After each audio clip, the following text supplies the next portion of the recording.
Isih cilik diwulang ngaji, sok yen gedhe supaya ngerti. Ngaji iku gampang syarate, asal manut karo gurune. Assalamualaikum warahmatullahi wabarakatuh. Bismillah, alhamdulillah, wa la hawla wa la quwata illa billah. Asyhadu an la ilaha illallah wahdahu la syarika lahu, wa asyhadu anna sayyidana wa nabiyyana Muhammadan abduhu wa rasuluhu alladzi la nabiyya ba'dah. Allahumma salli ala sayyidina Muhammadin wa ala ali sayyidina Muhammad, amma ba'du. Faya ayyuhal mustami'un, para subscriber, para teman-teman dan pemirsa sekalian, alhamdulillah wa syukurillah ala ni'matillah, kita bisa berjumpa kembali di konten yang terbaru ini. Kita akan bergeser sedikit, kita tidak akan bahas tentang tesisnya Kiai Haji Imaduddin Utsman Al-Bantani tentang masalah nasabnya Ba'alwi, tapi kita akan rehat sejenak dengan membaca kitab Mukasyafatul Qulub, memahami dan mengambil pelajaran dari kitab ini. Tentang apa? Tentang taubatnya Nabi Adam dan keangkuhan iblis serta kesombongannya. Nah, di dalam kitab Mukasyafatul Qulub ini ditulis oleh Hujjatul Islam Imam Al-Ghazali. Jadi ini kitab muaranya itu tasawuf ya. Nah, gitu. Jadi di kitab ini di halaman ke-44 itu ada bab yang ke-12 ya, Al-Babus Tsani Asyara fi dzikri iblis wa adzabihi, di dalam membicarakan iblis dan siksaan yang diterima oleh iblis, gitu loh. Nah, jadi dibuka dengan pertama itu mengutip firman Allah, fa in tawallau ya, fa in tawallau fa innallaha la yuhibbul kafirin, gitu loh. Dan apabila kalian itu berpaling dari ketaatan kepada Allah dan mengikuti ajarannya Rasulullah, maka fa innallaha la yuhibbul kafirin, sesungguhnya Allah itu tidak menyukai orang-orang yang ingkar, orang-orang yang berpaling, tidak mau taat kepada Allah, tidak mau mengikuti ajarannya Rasulullah SAW, gitu loh. Nah, berangkat dari ayat ini, berarti siapapun itu, mau zurriyahnya, mau umatnya, gitu kan, kalau dia berpaling dari ketaatan kepada Allah dan dia berpaling dari ajarannya Rasulullah, maka dia masuk kategori dalam firman Allah, fa innallaha la yuhibbul kafirin, maka sungguhnya Allah tidak menyukai orang-orang yang ingkar. Siapa itu orang-orang ingkar? Dan maksudnya Allah tidak menyukai itu bagaimana? Yakni la yaghfiru lahum wa la yaqbalu taubatahum. Ya. Allah tidak akan memberikan pengampunan kepada mereka, dan Allah tidak akan menerima taubat mereka. Kama lam yakbal taubata iblis likufrihi wastikbarihi. Sebagaimana Allah tidak akan pernah menerima taubatnya iblis karena keingkarannya dan keangkuhannya serta kesombongannya. Wa taba ala Adam alaihi salam, dan Allah memberikan taubat kepada Adam alaihi salam, gitu loh.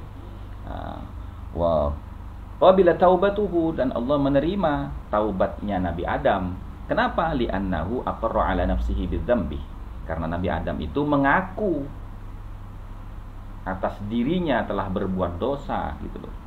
Wa nadama alaihi wa lama nafsuhu, dan dia menyesal dan merendahkan dirinya, gitu loh, tidak angkuh. Nah, itu. Jadi di sini yang bisa kita ambil pelajaran itu, ya toh, kita ini siapa? Anak cucu Adam apa iblis, gitu loh. Nah, kalau anak cucu Adam, ya berarti bagaimana sifat Nabi Adam ketika dia berbuat kesalahan, ketika dia berbuat dosa, bagaimana? Ya mengakui kelemahan dirinya, mengakui kekurangan dirinya, mengakui dosa-dosanya, dan menyesali perbuatan lalainya, serta merendahkan diri kepada Allah Subhanahu wa Ta'ala. Nah, jangan kita ini anak cucu Adam, tapi kita terjangkit sifat-sifat iblis yang tidak merasa bersalah, selalu merasa benar, tidak mau minta maaf, tidak mau mengakui kesalahannya, dan bersikap angkuh dan sombong. Nah, ini kita siapa nih? Anak cucu Adam apa iblis? Nah, begitu aja loh, gitu loh. Nah, kalau memang kita nyatanya ya, secara zahirnya kita ini anak cucu Adam karena kita manusia, gitu loh. Tapi kok perangai kita sesuai nggak dengan apa yang dicontohkan oleh Nabi Adam alaihissalam? Karena apa? Prinsipnya itu mafil aba fil abna. Apa yang terdapat dalam diri bapak itu harus nular kepada anaknya, gitu loh. Nah, kalau nggak nular kepada anaknya, berarti ada virus penyakit yang menjangkiti anak itu, gitu loh. Nah, jadi jangan sampai kita itu terjangkiti virus iblis, gitu ya. Nah, iblis itu bukan hanya zaman dulu tidak mau mengakui kesalahannya dan bersikap takabur dengan mengatakan, ngapain saya itu bersujud kepada Adam ya Allah, gitu loh. Saya ini kan lebih mulia dari Adam, gitu loh. Ana khairum minhu khalaqtani min narin wa khalaqtahu min tin. Saya itu lebih baik dari Adam. Karena apa? Karena engkau ciptakan aku dari api, sementara Adam kau ciptakan dari tanah, gitu loh. Nah, itu keangkuhan iblis, gitu loh. Dan dia tidak merasa bersalah karena dia telah menolak untuk mentaati perintah Allah, bersujud kepada Adam. Dia nggak merasa salah tuh, gitu loh.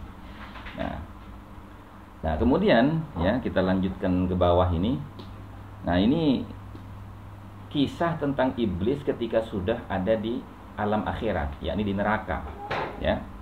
Ruwiya anna iblis yastaddu alaihi al'adzabu fin nari fayuqalu lahu kaifa wajadta 'adzab Allah, gitu loh. Diriwayatkan bahwasanya iblis itu ya kan sedang menghadapi siksaan yang sangat berat di neraka. Kemudian ditanyakan kepadanya, kaifa wajadta 'adzab Allah? Bagaimana kamu mendapati siksaan Allah? Fayaqulu asyaddu ma yakun.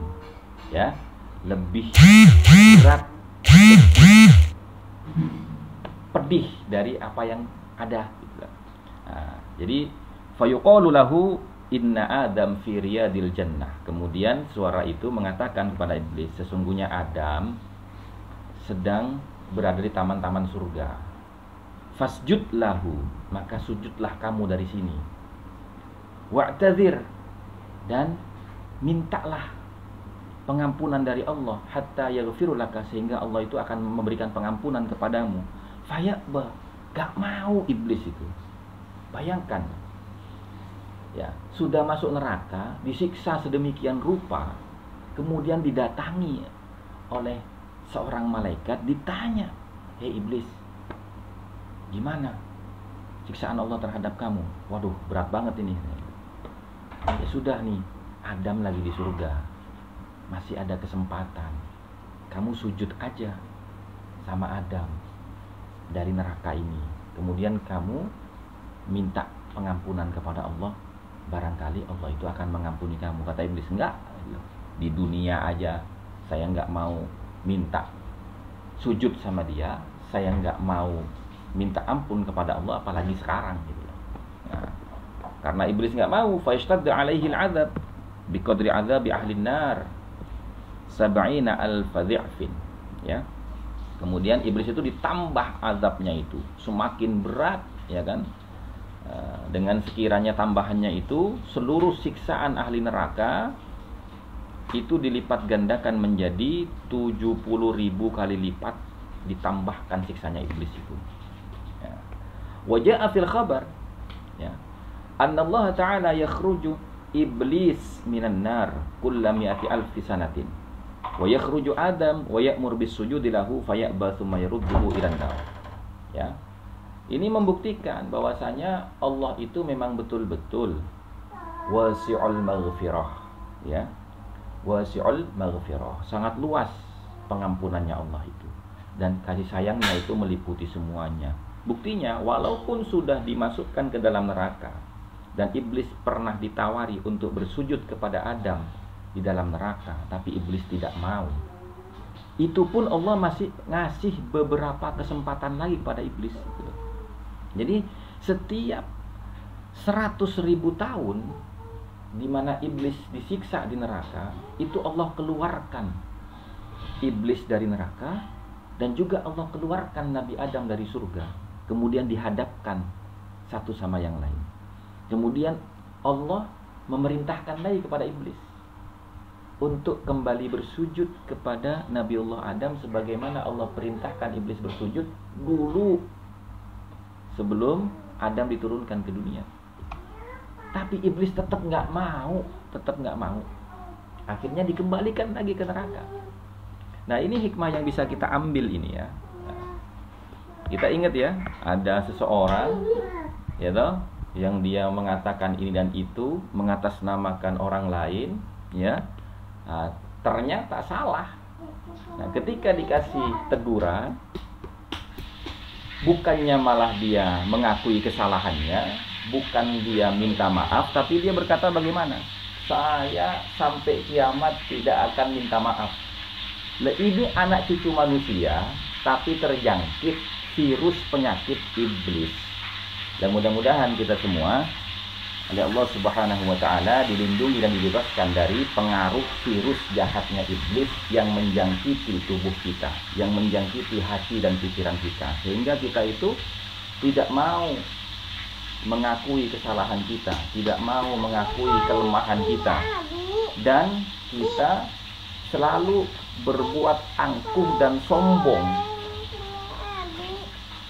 Ya, demikian yang bisa kita ambil pelajaran dari kitab Musyarafatul Qulub. Mudah-mudahan bisa mendatangkan keberkahan dan manfaat, bisa menambah pengetahuan dan kepahaman dalam rangka meningkatkan keimanan ketakwaan kita kepada Allah Subhanahu wa Ta'ala. Hadanallahu wa iyyakum ila siratal mustaqim. Assalamualaikum warahmatullahi wabarakatuh.